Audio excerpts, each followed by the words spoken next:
So when it comes to games like The Last of Us Part 2, do you know why there's such a discrepancy between user scores and critic review metascores? Well, if you ask places like Forbes, it's really, really simple. It's because all of you wrong thinkers out there are trying to mess up the best game ever. Dun dun dun. How dare you disagree with your betters? Now where is that easy mode anyhow? I've got a check to cash from Naughty Dog. So hey there. Now before we get started, this is our second comic. Link is in the description, and we could definitely use your help. This is the way we maintain sponsor-free living. We don't have problems like you're going to see here because we don't have Naughty Dogs that we need to shill for. Now, as far as Naughty Dog is concerned, I'm sure that you're aware of the controversy surrounding The Last of Us Part 2, including the meta scores that this game has been getting. Now, what's fascinating about this is how user score is different from meta score in this and how these things are explained away. Forbes, for example,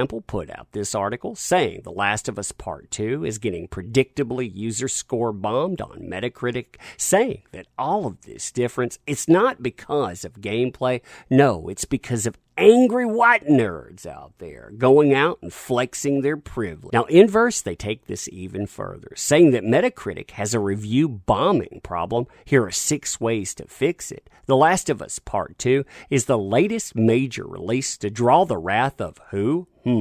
Right-wing armchair critics. You know, because you're not the right type of critics out there. Therefore, you're right-wing. Therefore, you're armchair critics. Your opinion, it doesn't matter in the least. Now, I love articles like this, too, because they spend a lot of time hyping up the idea of Metacritic scores. Here you can see that. Critics and fans have come to regard a Metacritic score as an essential measure of a game's quality, while also downplaying the very Metacritic score that they're hyping if that score showcases something that they don't like. Here, for example, they talk about review bombing. They talk about the phenomenon referring to a deluge of negative reviews, often from politically right-wing users who intend to hurt sales of a product they decide offends them or is otherwise culturally or politically objectionable. Now, what's hilarious about this, too, is what they try to blame this on when they talk about quote-unquote SJW political agenda.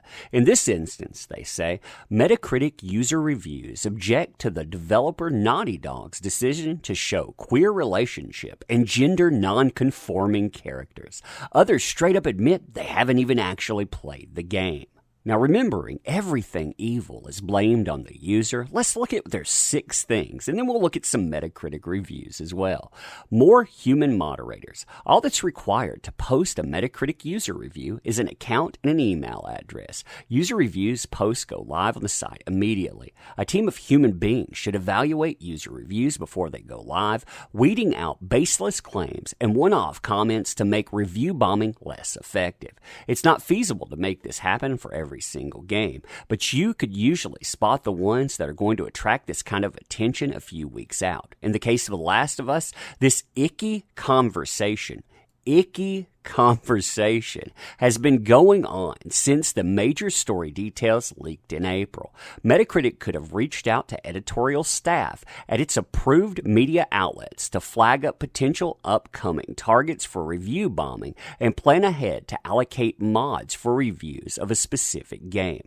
So they want more human moderators, but only for games that they say they're deemed worthy. That's amazing to me. You know, because of icky conversation. Incentivize reviewers to engage long term. Twitch gamifies progression on its platform, allowing newbie streamers to unlock achievements to access new functions, most notably to ability to solicit paid subscribers.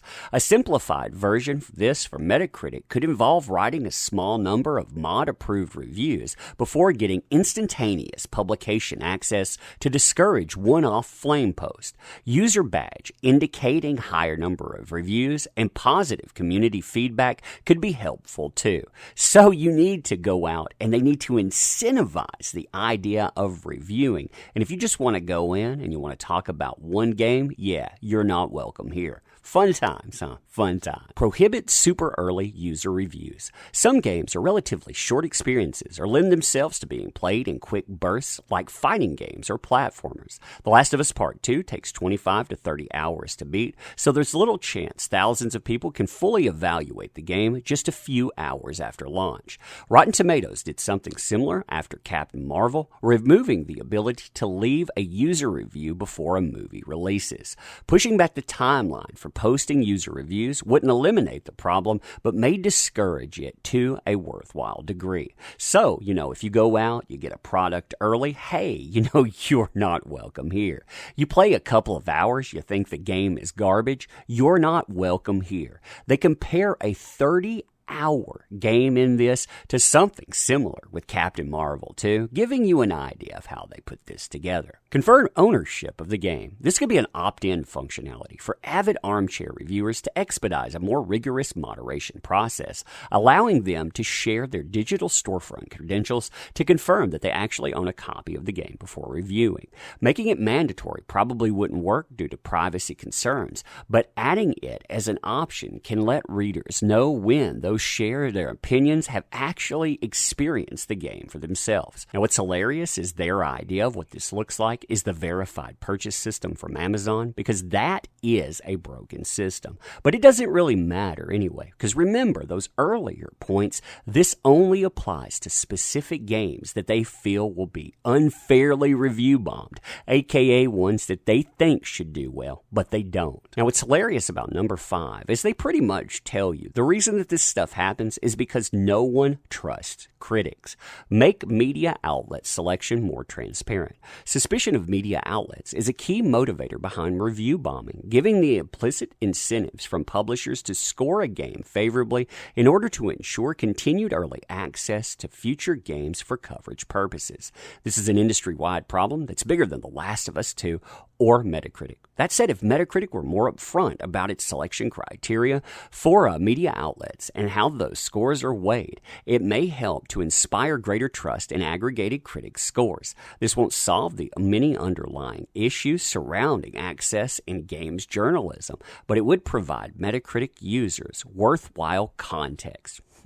So critics lie, but all the issues they surround users. Got it. Got it indeed. And all of that, it leads to number 6. What they really wanted to say this whole time, they led up to it, trying to obfuscate it a bit. Remove user reviews altogether. AKA only trusted networks out there. You're just one of those plebs. We can't trust your opinion, so throw it out because you might say something that's off script. Fun times, huh? Fun times. And of course they want to remove user ratings because users, they'll tell you exactly what they feel. They're not beholden to some script out there. They actually have to pay full price for something. So yeah, they're going to tell you why they don't feel that this game is worthy some way or another. Here's the top most helpful user rating out there too. It's a 4. Does this look like somebody going out and trying to ruin the game simply to ruin the game? They give you every consideration here. They break this down meaningfully. But of course, that's not real, is it? I would go further too, and to say, if all of these other things here are caused by review bombing, then why exactly is that transpiring? I mean, why do you think that would come up?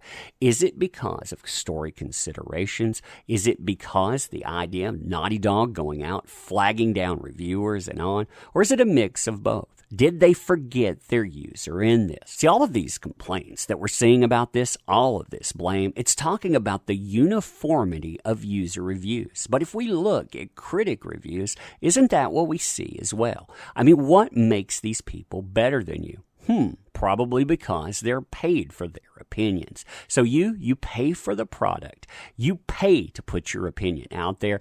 It should be removed because, again, uniformity of opinion. But when you look at this here, 900 positives, 6 mixed, 0 negatives, Zero negatives in that, but uniformity of user review. That's the problem in this. To quote Forbes' article on this, something fishy is clearly going on. And yeah, it does seem that way, doesn't it? It seems that way every time users decide that they're going to speak up. They don't like something. They don't like a game or the interactions that, say, companies have, and they need to be shut down for it. Something fishy is clearly going on, indeed, and especially when all of these mainstream sites, they align, just like critics do, to shut down the user, because the user is always to blame. Now, let me end this by saying thank you. I appreciate you showing up. I appreciate you empowering these endeavors. You make this stuff possible. These places, they forget that. They think critics run this. You know what? Your money empowers this stuff. Never let these people forget that. Also, check out the link to the comic book. I'm not going to put it up here again, but thank you. I do appreciate you again. Have a wonderful weekend.